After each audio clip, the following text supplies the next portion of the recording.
Hi, Scott Ryan. Just a few thoughts to share with you all about the beautiful, peaceful religion that is Islam. And I want you all to be good boys and girls and realize that this disaster, this atrocity that took place in Boston, this terror, was another quintessential Muslim missionary trip. We all know about missionary trips.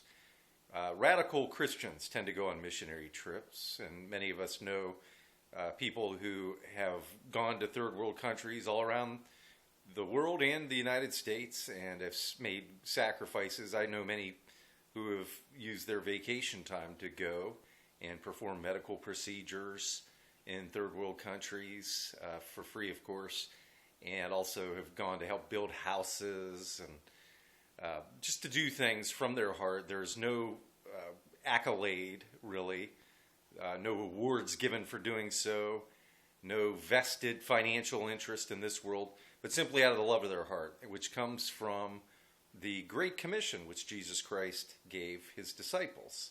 Go into all the world and make disciples of all men. Jesus said that if you feed someone in his name, you are feeding him.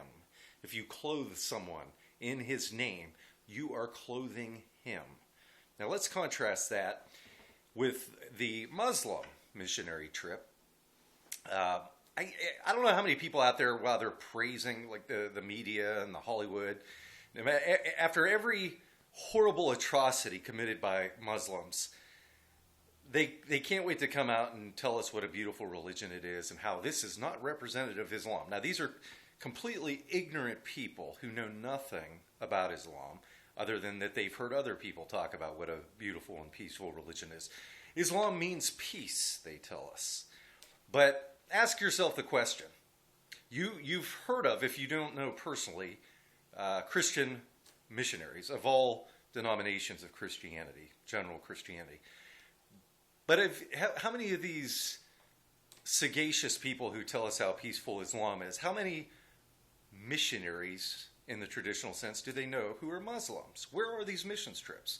Well, I can tell you, we saw one in Boston this weekend. We've seen them in New York on September 11th. We've seen them conducted on the USS Cole. We've been seeing them in Africa for centuries. So you see, when fundamentalist Muslims, unlike fundamentalist Christians who take their religion seriously, they end up doing things like the aforementioned mission trips. When fundamentalist Muslims ask themselves the question, WWMD, what would Muhammad do? And they actually try to emulate Muhammad, when they really take him seriously, this is what we have. We all know, we've heard the news reports about these two gentlemen, how shocked people were because it just didn't seem to fit their personality. But we also hear about how religious the older one, I can't pronounce their name and I don't really care, but the older one who was killed first, how serious he got and how he was praying 5 times a day. And wow, that's wonderful. But this is what happens when you live by the question of what would Muhammad do. You've heard of Mecca, where the Muslims try to go at least once in their life to go on that pilgrimage and pray. That area was a area long before Muhammad where pilgrimages were made and people were worshiping other false gods. And basically when Muhammad started having his hallucinations, during the time which he, historically it's factual and indisputable, he thought he was demon possessed. But during that time, he had to build up his religion and he had to gain followers to the point where finally they could conquer Mecca. That wasn't all about Muhammad out there until Muhammad and his fanatics were able to rape and plunder enough caravans to raise the power and money in order to conquer Mecca.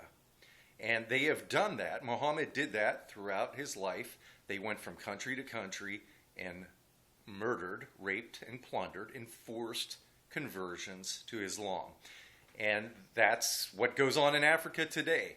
In a Muslim mission trip in Africa, you see stories of children and women who have been raped and actually had their limbs cut off and castrated, because when Islam grows, it goes into countries and subjugates. And if you're a man, you're faced with the choice of convert to Islam and renounce whatever pagan religion you had previously subscribed to, accept Islam, convert, and your other alternative is to die. If you are a child or a woman, you can convert, or you become a slave and you are castrated, unless you convert. So this, my friends, is what we have to look forward to. But you all are supposed to be good boys and girls and praise Islam and have empathy for all the Muslims. Don't have any tolerance for Christians, those horrible Christians, no matter what. If they don't accept homosexual marriage or special privileges for sodomy in the military and giving homosexuals the right to bunk together while they're out there in a war zone, whatever the case is, don't have tolerance for Christians. Despite the fact that Islam believes in Islamic countries like Saudi Arabia, you're murdered for being a homosexual, but you're supposed to block that out. For some reason, you're supposed to venerate Islam. So I want you all to be good boys and girls. And when these Republicans and Democrats come out and tell you that in order to protect you, you need to give up more of your liberties, I want you to bend over and grab your ankles and tell us all what a beautiful religion Islam is. And we don't want to, God forbid, we maybe stop issuing visas to these kids from these terrorist countries. And God forbid we revoke visas and stop them from coming here and studying. It's more important for them to come over here and study than it is for you to enjoy your constitutional liberties. So please don't resist when they want to put more cameras up, and when they want to have cameras coming right out your front door of your house, when they want drones circling your house 24 hours a day. Stop your bitching and complaining about your Constitution. It is incumbent upon you and me to give up all our rights. And actually, these Muslims who hate us, and their whole goal is to make us like their countries by giving up our freedom. That was the intent of bin Laden and from day one. Okay, their whole objective is for us to become like them and their tyrannical Middle Eastern countries, the whole Middle East aside from Israel.